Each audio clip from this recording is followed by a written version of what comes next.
Tashi Deli, that's hello in Bhutanese. I'm Tom Clausen, the President and CEO of the National Board for Certified Counselors, NBCC, in the United States.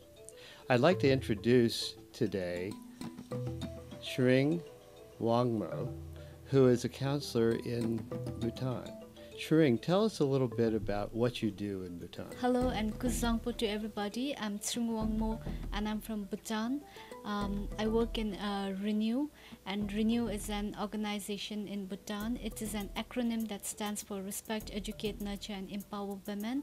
And I'm also a student currently studying community counseling in Eastern Michigan University. In your words, describe Bhutan. What's it like?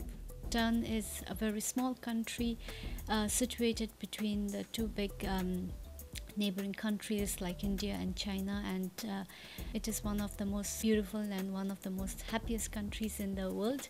We believe in everybody in the country, they have a lot of faith in their religion, and the national religion of the country is Buddhism, and Buddhism teaches us how to be compassionate and to be loving and to be caring, and this has been imbibed in us at a very small age, and we learn how to take care and be loving and caring towards our family and our friends.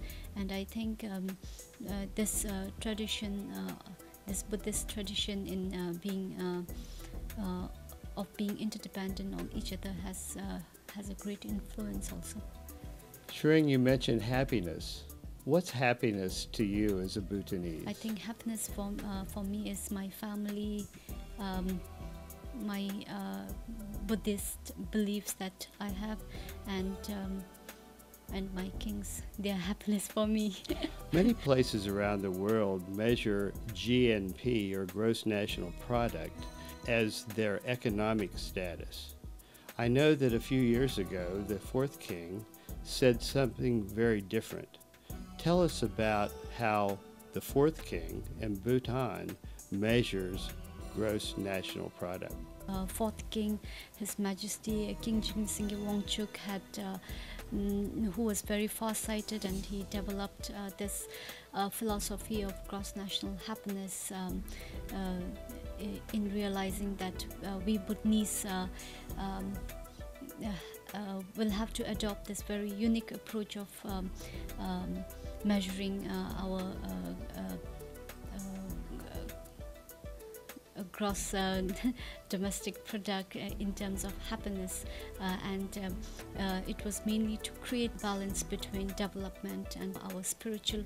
And the philosophy of GNH has 4 different pillars, and we try to incorporate GNH in everything that we do, and it's a part of the religion as well as the education sector.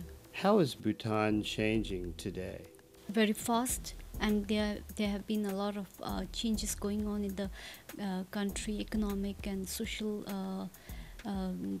changes that has happened, and it has happened in a very short period. In the last 1980s only, we've been opened ourselves to the outside world through tourism and internet and road facilities. Are there a sufficient number of mental health professionals working in Bhutan? We just have 2 psychiatrists for the whole country, which is most of the time very shocking for people who come in from outside to here. We just have 2 psychiatrists, and we have some teacher counselors, and we have school counselors and some counselors in the ministries and departments of the country. And in Renew, we do have 1 certified counselors and 6 other counselors. Do the changes in Bhutan affect mental health care today? Yes, in a lot of ways. I think when there are so many changes happening and so many things going around, and people get busier, and then they see a lot of pressure and stress and tension in their life, maybe they may not realize that they are sacrificing it all and compromising on their mental health and the mental well-being. I know that Renew, where you work, has done some work in mental health facilitation, or MHF. Can you tell us a little bit about the training for MHF? The MHF training that was provided for Renew volunteers, Renew staff, they have been able to not just limit MHF training to themselves, but pass it down to the community people. Is MHF counseling, or is it more a first responder training? I think it's a first responders training. Teachers, almost anybody in the counseling field, people who want to help, people who are interested in mental health services, providing mental health services should get an MHF training. How did Renew get its start?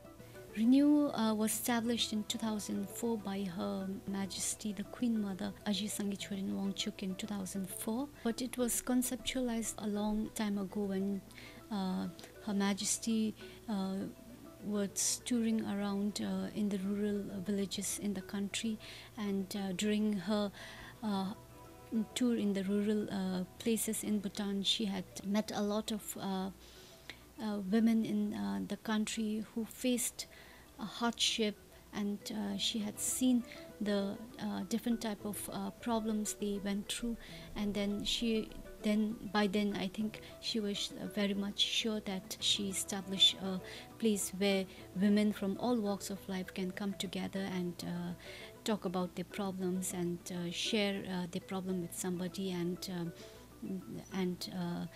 somebody like a counselor in Renew could help them and empower them with how to deal with their problems and carry on with their lives in future. Does Her Majesty still take part in the activities of Renew? Yes, she is very actively involved in the activities of Renew, and she is still the president. She is the founder, and she's still the president of Renew. Can you tell us about some of the positive aspects and outcomes of Renew? I have personally seen and talked to women in the 4 years have been very different from each other. Everybody has something to say. Every story is so different, and every story touches our life, and it's amazing how we can help them, and how they give us a wonderful experience, and they teach us something in life. Her Majesty trekked all over Bhutan and found that there was a lot of gender bias. How does that fit into the work of Renew? Important reason in establishing Renew was to address gender-based violence and domestic violence through the organization. We've been providing counseling services to victims and survivors of domestic violence and sexual abuse, to young girls and women in the country. To reduce gender-based violence in the country, I think Renew was very instrumental in that. In February 2011, Renew had its first annual counseling conference, and NBCC was part of it. In a former Memorandum of Understanding, NBCC and Renew, with the Queen, decided on many things that they would be doing together. Can you talk about some of those strategies? Important thing about having NBCC with Renew is to provide the counselors in Bhutan training, and to professionalize and provide them credential, and that way we not only focus on counselors in Renew but counselors in Bhutan, and they go out in different community settings like schools, health, and colleges, universities, and they're able to provide mental health services. NBCC is an organization that is very sensitive to culture, and NBCC has always been understanding and sensitive of the fact that Bhutan has its own culture. I want to make sure that in this presentation that we don't suggest that a country with happiness shouldn't need counseling, because there's certainly a vast difference between happiness and a need for emotional counseling. I think sometimes people